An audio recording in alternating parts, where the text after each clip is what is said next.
अनुदानित शिक्षण संस्थांनी SC ST शिक्षक शिक्षकेतर पदांची भरती करताना नेम पाळचे, बढती लेगीत नेमाप्रमाण दिवची असो आदेश शिक्षण खात्याचे संचालक शैलेश झिंगडे यांनी काढला। तसेच पोस्ट आधारित आरक्षण आणि दिव्यांगाचे रोस्टर राखप लेगीत गरजेचे आसा। हे रोस्टर वेळावेळार आदिवासी कल्याण आणि समाज कल्याण खात्याकडल्यान तपासून घेवप लेगीत गरजेचे आसा अशें आदेशांत स्पष्ट केलां। गोवा एज्युकेशन डिपार्टमेंटान एक ऑर्डर काढला आणि ती ऑर्डरीन अशें म्हटलां की government aided schools, higher secondary college यांच्या मदीं टिचर्सांची रिक्रुटमेंट आणि प्रमोशन करतना SC ST कम्युनिटी खातीर रिजर्वेशन आसपाक जाय आणि दिव्यांग व्यक्ती जे आसा त्यांचो रोस्टरूय उपलब्ध आसपाक जाय आणि हो रोस्टर आदिवासी आणि समाज कल्याण खात्या हांच्याकडून वेळोवेळी चेक करून घेवपाक जाय।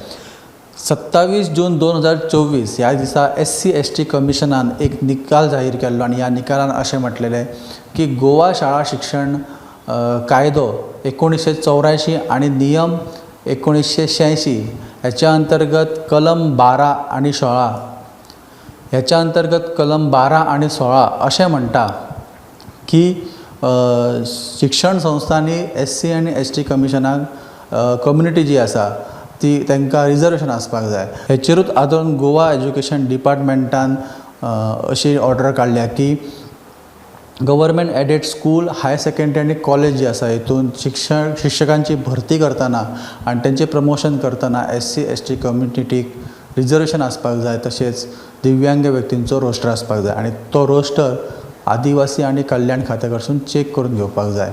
ह्याचे काटेकोरपणे पालन करचे सगळ्या शिक्षण संस्थांनी अशें त्यांनी सांगलेलें आसा। अश्यो अपडेट आमी तुमच्या मुखार घेवन येता। पळयत रावात गोमंतक TV।